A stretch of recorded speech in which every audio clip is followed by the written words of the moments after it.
Oke, kita semua setuju kan mobil otonom itu masa depan. Tapi, gimana kalau saya bilang kunci masa depannya itu justru ada di masa lalu? Dan ini cukup mengejutkan. Yuk kita bedah bareng-bareng. Coba deh, kalau mikirin masa depan mobil, apa yang ada di kepala kalian? Mobil terbang? Mobil super kenceng? Iya, wajar banget. Tapi, seringnya imajinasi kita soal masa depan itu cuma sebatas bikin versi yang lebih keren dari yang udah ada. Nah, cara mikir kayak gini nih yang bisa jadi jebakan. Ingat nggak sih sama HP-HP pertama yang gedenya kayak batu bata itu? Dulu kita mikirnya puncak teknologinya ya telepon yang bisa masuk kantong dan nelpon dari mana aja. Kedengarannya masuk akal sih, tapi ternyata visi kita sempit banget. Dan apa yang terjadi selanjutnya? Wah, itu lompatan yang luar biasa. HP nggak lagi cuma jadi HP. Benda itu jadi pusat kehidupan digital kita. Jadi kamera, pemutar musik, GPS, jadi jendela kita ke seluruh dunia. Benar-benar mengubah masyarakat dengan cara yang nggak pernah kita bayangin sama sekali. Nah, ini dia pertanyaan kuncinya. Jangan-jangan kita lagi ngelakuin kesalahan yang sama nih soal mobil otonom? Jangan-jangan yang kita lihat sekarang cuma puncak gunung esnya aja? Soalnya, sekarang ini kan kita ngelihatnya mobil otonom itu ya sekedar mobil yang lagi belajar nyetir sendiri, cuma upgradean aja. Mobil yang sama, tapi dikasih fitur autopilot canggih. Tapi, kalau kita belajar dari kasus HP tadi, kayaknya ada gambaran yang jauh lebih besar dari itu. Nah, ini dia perubahan cara pandangnya. Poin paling pentingnya, ini bukan lagi soal mobil, ini soal robot. Robot raksasa yang sangat mobile dan dilepas ke tengah-tengah masyarakat kita untuk pertama kalinya dalam skala besar. Ini bukan sekedar upgrade, tapi sebuah kategori mesin yang benar-benar baru. Dan itu mengubah segalanya. Oke, sekarang coba kita mundur sedikit. Kita kan selalu mikir otonom itu sesuatu yang baru, futuristik, canggih. Tapi gimana kalau saya bilang sebenarnya kita udah pernah hidup di zaman otonom? Iya, kedengarannya aneh kan? Tapi coba deh pikirin kutipan ini. Meskipun kita heboh banget sama kendaraan otonom sekarang, sebenarnya selama ribuan tahun sejarah manusia, kita udah pakai kendaraan yang sebelumnya otonom loh. Dan kendaraan itu adalah kuda. Bener banget. Kuda, keledai, unta, merekalah mesin transportasi otonom orisinal. Mereka bisa navigasi, ngindarin rintangan, bahkan sering banget tahu jalan pulang sendiri tanpa perlu kita arahin terus-terusan. Lucunya, kalau kita pakai standar industri mobil sekarang, seekor kuda itu sebenarnya udah kayak kendaraan otonom level 3 atau 4. Si kendaraannya alias kudanya punya kontrol penuh buat navigasi dasar dan menghindar. Sementara kita sebagai manusia cuma kasih intervensi sesekali, belok sana, berhenti di situ. Ini kan kemitraan manusia mesin yang udah jalan ribuan tahun.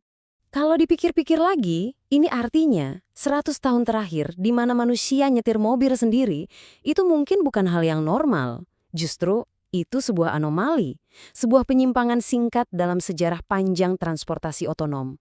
Jadi bisa dibilang, kita ini sebenarnya lagi kembali ke masa depan. Tentu aja, peralihan dari otonomi biologis kuda ke otonomi mesin itu nggak terjadi dalam semalam. Prosesnya panjang. Yuk kita lihat beberapa momen penting dalam perjalanannya. Perjalanannya ini butuh waktu lebih dari 500 tahun loh.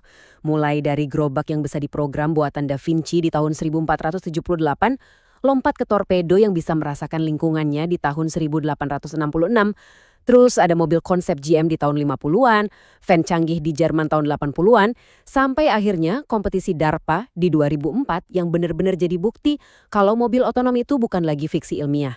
Semua ini adalah fondasi dari robot-robot yang bakal lalu lalang di jalanan kita. Oke, tadi kita udah bahas kenapanya dan sejarah kapannya. Sekarang bagian yang paling seru, gimananya? Gimana caranya sebuah mesin bisa melakukan tugas yang super kompleks kayak nyetir mobil? Kalau kita sebagai manusia kan ngandelin intuisi bertahun-tahun ya.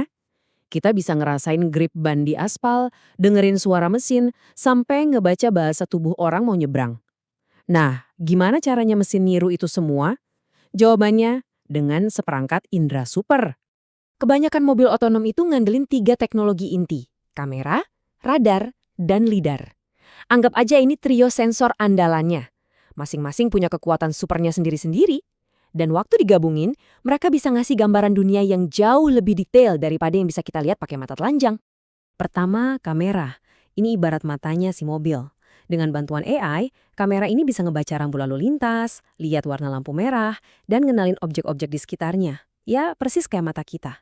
Kamera ini yang ngasih konteks visualnya. Nah, kalau yang ini adalah apa yang dilihat sama LiDAR. Keren banget kan? LiDAR ini kayak nembakin jutaan pulsa laser buat ngebangun peta 3D lingkungannya secara real time. Kekuatan supernya, LiDAR bisa melihat dengan jelas meskipun di kegelapan total atau kabut tebal sekalipun. Situasi di mana mata kita dan bahkan kamera biasa bakal nyerah. Jadi kenapa nggak pilih salah satu aja? Ya, karena mereka saling melengkapi. Kamera itu kaya akan warna dan detail, bisa baca rambu, tapi ya itu, gampang ketipu sama cuaca buruk atau cahaya redup. Sementara LiDAR, datanya udah langsung 3D, jadi lebih cepat diolah dan nggak peduli gelap atau terang. Tapi dia lebih mahal dan kadang-kadang kesulitan sama tekstur tertentu. Makanya, dengan menggabungkan kekuatan kamera, LiDAR, dan juga radar, mobil ini bisa punya pemahaman lingkungan yang jauh lebih komplit. Oke, kita udah ngobrolin sejarahnya, teknologinya, tapi sekarang yuk kita tutup dengan pertanyaan yang mungkin lebih personal, lebih filosofis. Apa sih artinya buat kita sebagai manusia saat kita nanti ngelepasin setir? Ada satu kutipan menarik yang bilang gini. Katanya, mobil itu pada dasarnya adalah alat prostetik. Coba deh pikirin sebentar. Mobil itu bukan cuma alat transportasi, tapi seolah-olah perpanjangan dari diri kita sendiri. Seorang pengemudi yang jago itu kan nggak cuma mengoperasikan mobil, tapi dia merasakan mobilnya. Mobil itu jadi kayak perpanjangan tangannya, kakinya. Ada sensasi kekuatan, kontrol, dan bahkan kebahagiaan yang unik saat kita menyatu sama mesin. Kita bisa ngerasain getaran di setir, ngerasain mobilnya nari pas belok. Itu semacam dialog tanpa kata antara kita dan mesin.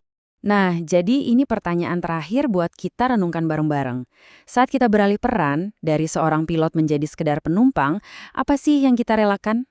Kita memang bakal dapat kenyamanan, keamanan, dan efisiensi dari si robot pengemudi. Tapi, adakah sesuatu yang berharga yang mungkin bakal hilang? Rasa senangnya, rasa kontrolnya, seni mengemudi itu sendiri, apa yang kita korbankan?